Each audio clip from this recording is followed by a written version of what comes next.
minasyaitonirrajim. Bismillahirrahmanirrahim. Alhamdulillahirabbil alamin. Allahumma shalli ala sayidina Muhammad wa ala ali sayidina Muhammad. Amma ba'du. Kitab Ihya Ulumuddin juz 4 halaman 57 masih menjelaskan tentang solusi jalan keluar agar kita berhenti di dalam melaksanakan maksiat, agar kita tidak terus menerus di dalam melakukan maksiat, agar kita tidak betah di dalam melakukan maksiat, agar kita meninggalkan maksiat. Sebab yang pertama adalah karena siksaan yang dijanjikan tidak dikontrol. Jawabannya sudah kemarin.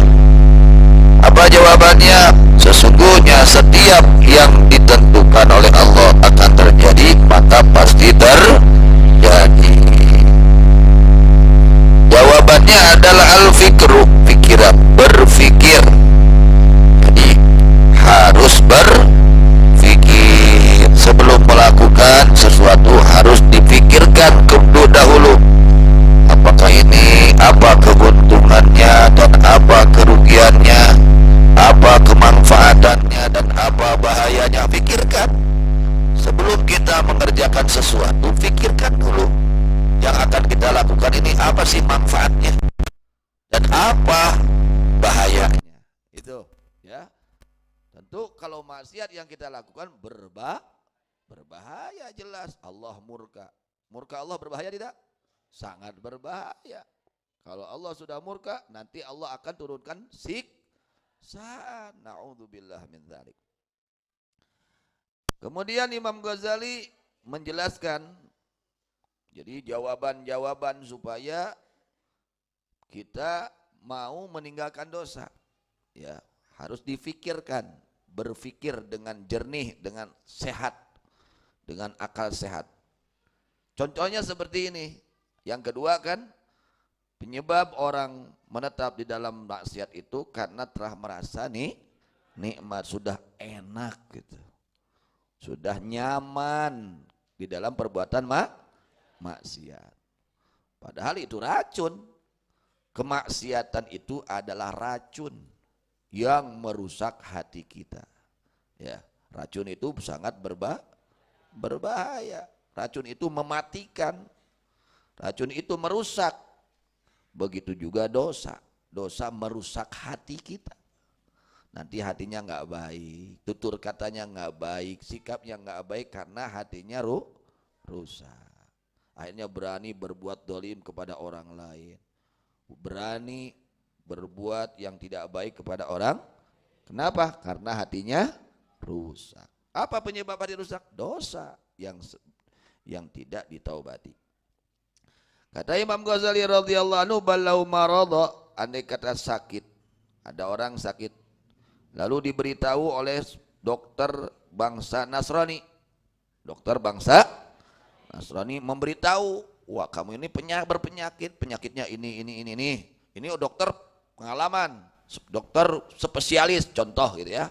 Dokternya dokter spesialis, wah ngerti kepada bab penyakit. Kamu ini penyakitnya anu, cara mengobatinya harus begini. Itu kan gitu, seperti itu.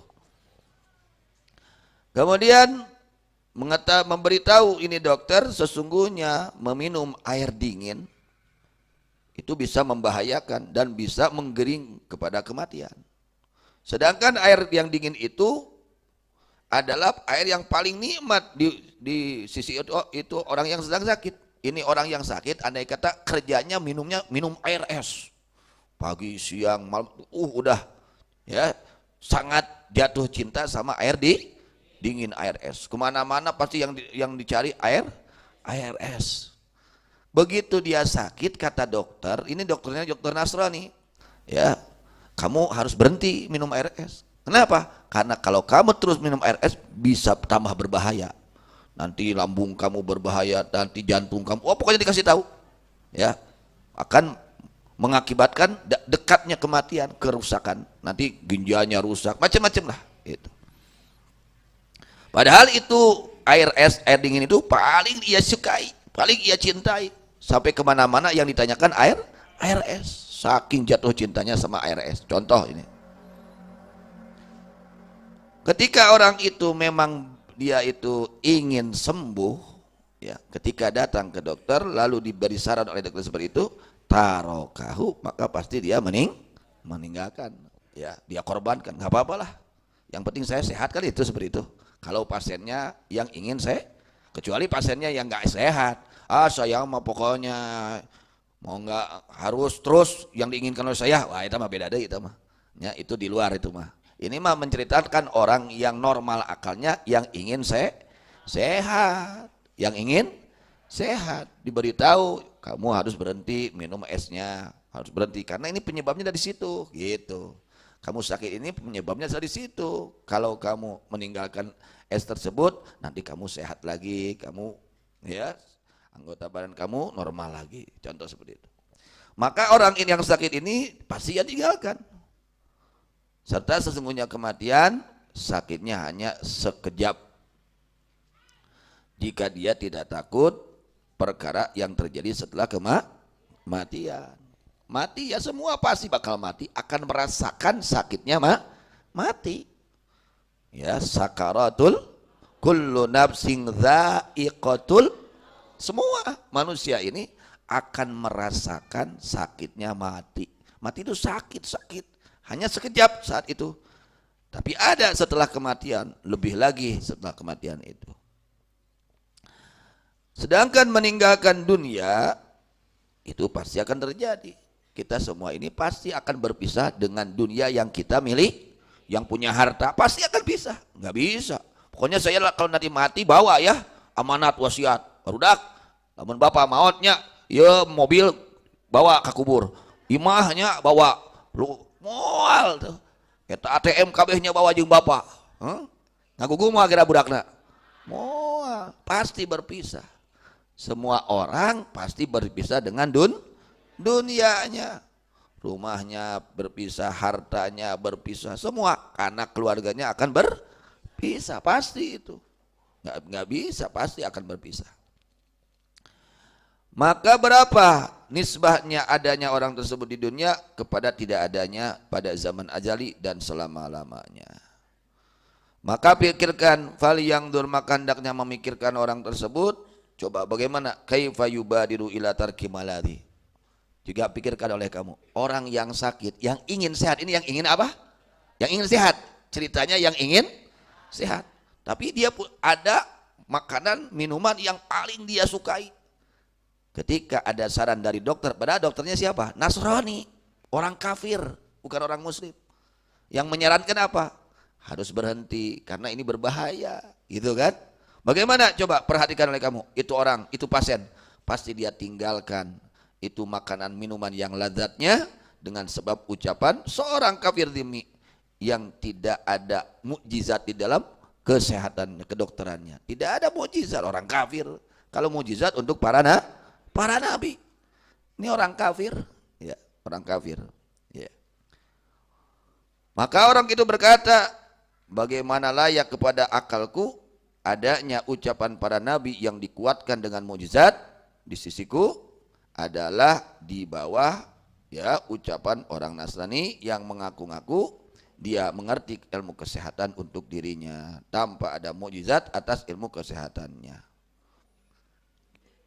Kira-kira cek orang pinter mana para nabi jeung lain nabi? Cek orang jelema Islam nya pinter nabi atuh. Pan nabi itu sifatnya fatona, sifat yang wajib di para nabi, sifat fatona, cerdas. Tidak ada nabi yang bodoh daya, nu belet daya model urang eueuh. Nabi daya nu belet model urang. Semua nabi itu cerdas. Ya, itu wajib kita yakini. Ya. Semua para nabi cerdas, ya. Nah, sekarang kalau dibandingkan kecerdasan para nabi dengan bukan para nabi, bagaimana? Tinggi mana kecerdasannya? Tinggi para nabi. Kemudian sidik, para nabi itu sifatnya sidik, jujur, tidak pernah berdusta satu kali pun. Mustahil, tidak bisa diterima oleh akal ada nabi, ada rasul yang berdusta, tidak bisa diterima. Itu harus kita yakini bahwa para nabi, para rasul itu sifatnya siddiq, yaitu jujur, tidak pernah berbuat dosa, tidak pernah berdusta. Ya, itu menjadi keyakinan kita umat Islam. Ya, kira-kira nak kumaha kejujuran para nabi dipastikan atau tidak? Kebenarannya dipastikan atau tidak? Dipastikan. Tapi kalau selain nabi, selain rasul, belum bisa dipastikan. Apalagi orang kafir. Ya, tapi kalau nabi dan rasul itu dipastikan kejujurannya, pasti jujur dan pasti benar dan pasti cerdas dan tidak akan khianat. Nah, itu yang harus kita yakini. Kemudian kalau dibandingkan ya ucapan para nabi dengan selain para nabi, ya tentu yang lebih tinggi, lebih benar, lebih tepat ya ucapan para nabi.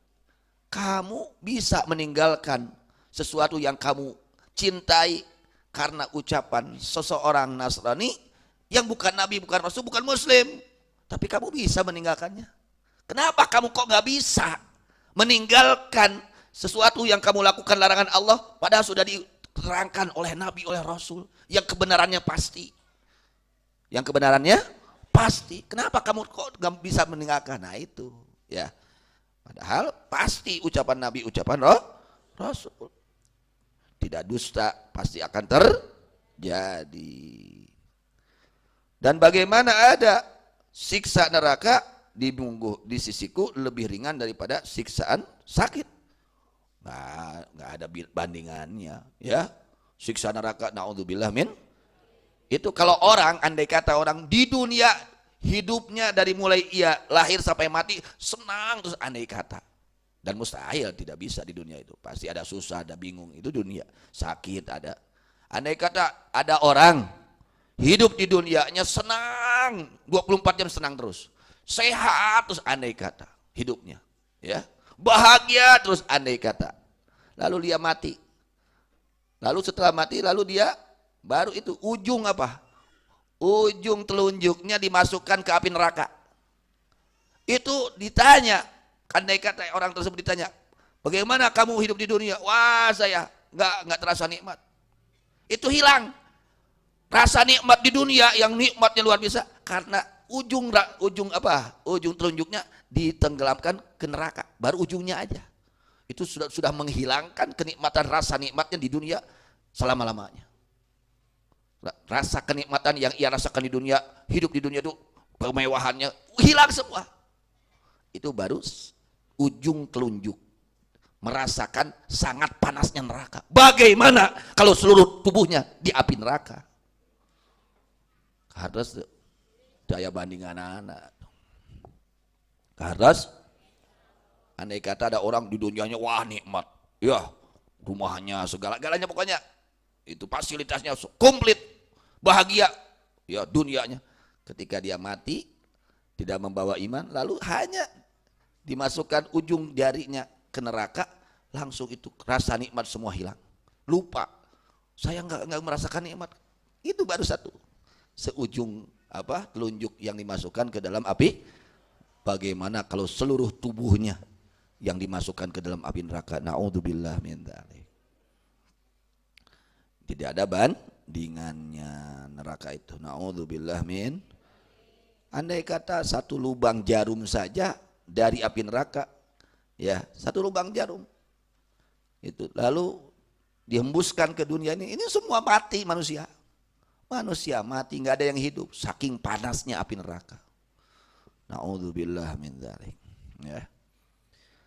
Kemudian bahwa satu hari di akhirat ukurannya 50.000 tahun di dunia, bimiqdari khamsina alfi sanatin min ayyamid dunya. Jadi kalau orang dapat nikmat di akhirat satu hari itu sama seperti ukuran mendapat nikmat di dunia 50.000 tahun. Tapi sebaliknya, kalau orang dapat siksaan di akhirat sehari seperti mendapatkan siksaan di dunia 50.000 tahun. Naudzubillah min dzalik. Ini biar kita mau ya meninggalkan dosa. Jangan menganggap sepele kepada dosa. Dah dengan tafakur tersebut, orang tersebut bisa mengobati rasa nikmat di dalam maksiat yang telah menguasainya, dan dia mau memaksakan dirinya untuk meninggalkan maksiat. Jadi awalnya jadi dari tafakur, memikirkan bagaimana bahayanya nanti di akhirat, dibandingkan apa sih nikmat, artinya nikmat dunia kalau akhirnya adalah siksa. Nah sukses gitu, nu sukses dan nu kumaha. Kira-kira nak jelema ayeuna di dunia na sukses, begitu dia mati Allah siapkan siksaan, itu sukses. Naudzubillah.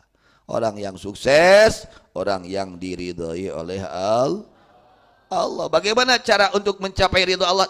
Caranya dengan taubat. Taubat itu salah satu modal untuk meraih ridho Allah. Kalau orang mau taubat, betul-betul taubatnya, dia akan mendapat ridho Allah. Kalau orang terus di dalam maksiat, dia khawatirkan ia akan mendapat murka Allah. Lalu dia berkata, jika aku tidak mampu untuk meninggalkan kelezatanku pada hari-hari umurku, padahal hanya sebentar hidup di dunia ini, itu kan berat. Orang yang sudah jatuh cinta sama makanan minuman yang ia gemari, itu sulit untuk ditinggalkannya, ya. Nah, kata orang tersebut, jika aku tidak mampu meninggalkan kelezatanku pada hari-hari hidupku di dunia, sedangkan hari-hari yang ada di dunia hanya hanya sebentar, bagaimana aku mampu atas itu meninggalkan kelezatan kelak di akhirat yang abadi. Yang abadi kumaha rek kuat ninggalkeun kalezatan ke di akhirat.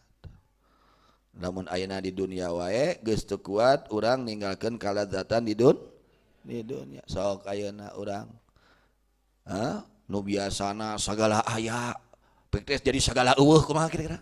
Wah ripuh teh. Nu biasana mah di layanan ayeuna mah kudu ngalah ripuh, urang teu sanggup. Nu biasana wah hirup teh senang ayeuna sangsara ripuh teu. Ripuh komo ke di akhirat. Urang geus teu sanggup, urang ripuh di dunia wae geus teu sanggup, komo ripuh ke sanggup ripuh di dunia. Sangsara di dunia we heula. Beas teu boga, duit teu boga, awak gering. Duit teu boga, sanggup imah teu boga, cicingna di jalan, kapanasan, kahujanan, sanggup teu? Komo ke di akhirat. Di dunia wae kayak di dunia geus teu sanggup. Polontong komo ke di akhirat. Sanggem di dunia urang teu gaduh bumi, cicing di jalan, unggal poe. Teu sanggup, kahujanan, kapanasan, teu sanggup, teu panggih jeung cai ge teu sanggup. Sok ayeuna loba duit tapi cai teu aya kumaha? Seger sakit teu aya rek kumaha? Sanggup? Teu sanggup, karek eueuh cai, can siksaan, can seuneu. Komo engke dia. Ya, itu harus berpikir ke situ pikirannya. Biar kita mau memaksakan diri untuk meninggalkan kemaksiatan. Kemudian bagaimana aku kuat ya merasakan pahitnya atau sakitnya ya itu nyerinya sakitnya sabar. Bagaimana aku idza wa idza kuntu la utiku ala masabri, dan apabila aku tidak mampu untuk merasakan nyerinya sakitnya kesabaran. Waduh nyeri karek dihina aku batur geus nyeri teh dihina aku batur. Sugan kumaha mata anger normal dihina ku batur beda ya. Aya urang nalika dihina ku batur teh mata jadi kumaha jadi lolong gitu. Henteu. Ceuli jadi corot horek. Henteu. Bibir jadi teu bisa ngomong. Henteu. Normal wae, tapi nu nyeri hade teh karek kitu. Karek eta di dia. Komo ke di akhirat. Karek di dunia. Bari urang dihina ku batur terus sugan irung urang jadi kumaha henteu. Agar sehat normal. Ngan hate nu nyeri. Karek dihina wae geus teu kuat, komo ke dihinana di akhirat. Naudzubillah min dzalik. Fa kaifa utiku alaman nar, bagaimana aku kuat menghadapi sakitnya neraka. Karek dibere gering geus sanggup. Sok bere nyeri huntu. Huntuna kabeh nyeri. Lain hiji kabeh nyeri. Geus nyeri huntu tuluy barusuh deui. Geus barusuh tuluy mata nyeri. Geus nyeri mata tuluy beuteuh nyeri deui. Cantarang nyeri. Kumaha kira sanggup? Teu sanggup. Komo ke di akhirat dibeuleumna ge ti luhur ti handap, diasupkeun kana gudang seuneu ti luhur seuneu, ti handap seuneu, bajuna seuneu, dahareuna seuneu, caina seuneu, kabeh seuneu. Naudzubillah min dzalik. Ya. Wa idza kuntu la asbiru an zakhari fid dunya. Kalau aku tidak kuat, ya, tidak sabar atas, ya, jauh dari kenikmatan dunia. Satu kenikmatan dunia ini dicampuri dengan kotorannya. Raos tuang, tungtung nama anggar we KWC deui. KWC teu? Anggar KWC raos tuang teh. Kenikmatan dunia itu dicampuri dengan yang tidak enak. Tungtungna mulas, daloba teuing ngadar samalna. Mimitina mah nikmat, tungtungna mulas, tungtungna eungap rupa-rupa. Kenikmatan dunia seperti itu. Ya. Kita tidak punya dunia saja sudah, waduh, hati itu udah gelisah, gak tenang. Bagaimana dengan tidak mendapatkan kenikmatan akhirat yang kekal dan abadi? Wah, kenikmatan abadi. Ya, kurang di dunia tersanggup, ya, tersanggup kurang hirup, lamun teu dibarenganku harta banda, ku naon deui, ku teuangeun, ku bumi sok. Sanggup teu panggih jeung beas? Teu sanggup, teu panggih jeung cai ge teu sanggup. Komo kayak di akhirat kenikmatan anu kekal jeung abadi. Nah, ini diantara pemikiran-pemikiran cara supaya ini nafsu dapat meninggalkan kemaksiatan. Itu salah satu jawaban dari Imam Ghazali radhiyallahu anhu. Mudah-mudahan Allah berikan taufik hidayah kepada kita sekalian. Allah jaga seluruh anggota badan kita, hati kita dari perbuatan maksiat. Allah berikan kepada kita semua rizki taubatan nasuha. Allah jadikan kita orang-orang yang bertaubat kepada Allah dengan sebenar-benarnya. Amin ya rabbal alamin.